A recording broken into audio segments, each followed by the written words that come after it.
Some things, like birds, are in and out, down, then up.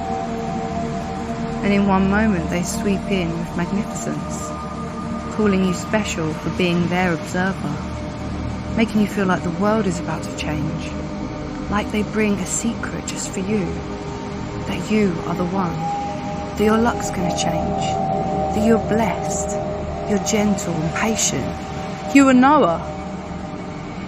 And within the blink of an eye, they are gone, and you are alone, and you are not special. You were their second thought. You were being used. They weren't there for you. Everyone is here for themselves. It is not destiny, it's just coincidence. That bird doesn't know anything about me, and I don't know anything about me. Who am I? Why am I here? When even a bird doesn't stop to take a look. Dumb birds. Dumb me. For thinking I could love something other than my own fear. To think a pure, innocent creature as that would love me? Should rather eat bugs than spend another moment in my company. And she's off, like my life. Or, in one moment you realise, how can a bird make me feel in such opposition? In a matter of moments I went from the mountain ranger to an avalanche. Silly little bird. And silly me. For thinking a bird could change my temperance. But she did make me question myself. Maybe she was meant to be there at that very minute to catch me right there, right here and right now, to make me reflect upon this very situation. Oh my goodness, you are letting a little bird get into your mind, aren't you? You're too busy to consider these pointless metaphorical equations. That's for hippies and the kids, man, not you. Come on, that bird was there randomly. It wasn't there to love you or to scold you. She was just there, and you looked too deeply into it, and now you're talking to yourself in your mind like a crazy person. Well, what an unfortunate view of the world, where one can't look into the so-called tiniest of moments and see the whole of life within it. What a purposeless world, surely, to not see the eternity within a bird's actions. What a waste of a life to not reflect upon the deliberate fragility of life around within a structure of constant strength. Oh, what a burden to take on such a dull existence for the rest of time. Praise to thee who can sleep throughout it all. For it shall, when they weep, when they wake, and see us gone as we have awakened. For those who sleep the longest have the loudest alarms to sleep through.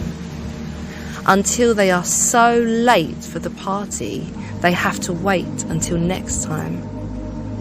And they're sat. Set the next alarm, promising this time to keep themselves awake for the whole ride. And as they begin to dance and sing, they soon go back to their slumber. So for those who choose to ignore the birds of life and the reflections of reactions and responses available within this realm of your mind, for those who simply wipe the memory from their awareness to store it for a rainy day that never comes because there's thunderstorms you pray to go for the rain to come. For those who dismiss a moment of joy and swap it for a moment of fear, we ask you to see the birds. Watch how they watch you, for what they are saying is nothing like what was said above. They are creating this life with you, and it is not a one-road street.